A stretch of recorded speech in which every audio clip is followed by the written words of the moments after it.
ជារឿងគួរជាទីត្រេកអរ Cyberlocals និងក្រសួងទេសចរណ៍បានឯកភាពគ្នាពង្រឹងសក្តានុពលទេសចរណ៍នៅកម្ពុជានៅថ្ងៃទី28ខែកក្កដាឆ្នាំ2026នេះលោកហួតហាក់រដ្ឋមន្ត្រីក្រសួងទេសចរណ៍បានទទួលបដិសណ្ឋារកិច្ចនិងអនុញ្ញាតជូនលោក Ellen Women Rodriguez អ្នកបង្កើតមាតិកាមកពីប្រទេសឈីលីនិងជាស្ថាបនិក Ellen Steri និងលោក Lars Erik Halland Christensen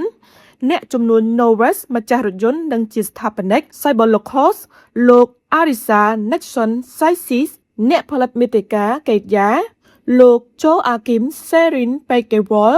អាជីវករ Novus និងជាអ្នកបង្កើតកម្មវិធី podcast ស្ដីពីវប្បធម៌និងឱកាសវិនិយោគគោលដៅនៅកម្ពុជា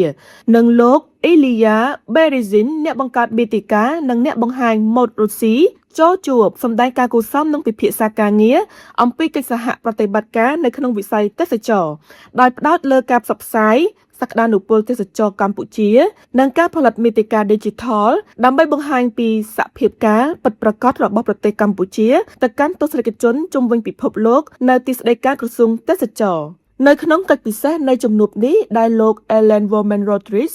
និងលោក Lars Erik Halland Christensen បានថ្លែងអំណរគុណយ៉ាងជ្រាលជ្រៅជូនចំពោះលោករដ្ឋមន្ត្រីដែលបានអនុញ្ញាតជូនក្រុមការងារចូលជួបពិភាក្សាការងារព្រមទាំងបានធ្វើបទបង្ហាញអំពីបេសកកម្មនិងសកម្មភាពរបស់ Ellen Steri និង Cyberlocals ដែលជាវេទិកាផលិតមាតិកា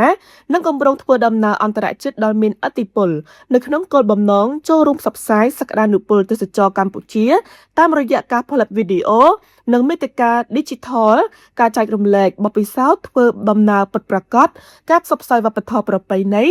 ជីវភាពរស់នៅសហគមន៍មូលដ្ឋាននិងភាពរួសរាយរាក់ទាក់របស់ប្រជាជនកម្ពុជាទៅកាន់ទស្សនិកជនជុំវិញពិភពលោកព្រមទាំងការលើកកម្ពស់ការយល់ដឹងអំពីទេសចរណ៍ប្រកបដោយចីរភាពនិងការធ្វើដំណើរប្រកបដោយការទទួលខុសត្រូវស្របគ្នានេះដែរភាគីទាំងពីរបានឯកភាពបន្តពង្រឹងកិច្ចសហប្រតិបត្តិការលើការផ្សព្វផ្សាយវិស័យទេសចរណ៍កម្ពុជាតាមការរយៈការបង្កើតនិងការផ្សព្វផ្សាយមាតិកា Digital ដែលបង្ហាញពីសក្តានុពលទេសចរណ៍បេតិកភណ្ឌវប្បធម៌ធនធានធម្មជាតិនិងរូបភាពពិតប្រាកដរបស់ប្រទេសកម្ពុជាព្រមទាំងចូលរួមគាំទ្រយុទ្ធនាការទស្សនាកម្ពុជានារដូវបៃតងក្រោមពាក្យស្លោកម្នាក់ជាអ្នកផ្សព្វផ្សាយទេសចរណ៍កម្ពុជាម្នាក់ដើម្បីទាក់ទាញភ្ញៀវទេសចរអន្តរជាតិកាន់តែច្រើនជំនួសមកវិញលោករដ្ឋមន្ត្រីបានកោតសរសើរនិងវិតម្លៃខ្ពស់ចំពោះបេសកកម្មរបស់ក្រុម Cyberlocals និង Ellen Steri ក្នុងការប្រើប្រាស់ប្រព័ន្ធផ្សព្វផ្សាយ Digital ដើម្បីភ្ជាប់ការយល់ដឹងរវាងប្រជាជននិងលើកកម្ពស់ទេសចរណ៍ប្រកបដោយចីរភាពព្រមទាំងបានស្នើក្រុមអ្នកផលិតមាតិកាបន្តជួយផ្សព្វផ្សាយស្ថានភាពពិតរបស់ប្រទេសកម្ពុជាជាពិសេសសន្តិសុខសុវត្ថិភាពនិងបរិយាកាសប្រកបដោយភាពកក់ក្ដៅរបស់ប្រជាជនកម្ពុជាព្រមទាំងការបង្កើតវីដេអូនិងការផលិតមាតិកាខ្លីៗដែលបង្ហាញពីបេតិកភណ្ឌវប្បធម៌និងធនធានធម្មជាតិគោលដៅទេសចរណ៍ល្បីៗនិងបទពិសោធន៍ទេសចរណ៍ពិតប្រាកដដើម្បីជំរុញឲ្យភ្ញៀវទេសចរអន្តរជាតិមកទស្សនាកម្ពុជាកាន់តែច្រើន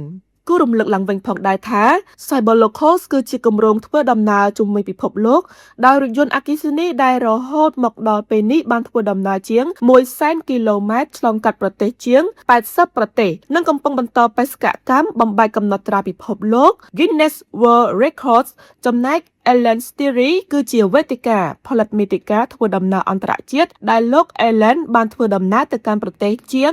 115ប្រទេសនិងមានអ្នកតាមដានលើបណ្ដាញសង្គមជាង 1.8 លាននាក់ដោយខ្លឹមសាររបស់លោកទៅដល់ទស្សនិកជនរាប់រយលាននាក់នៅទូទាំងពិភពលោក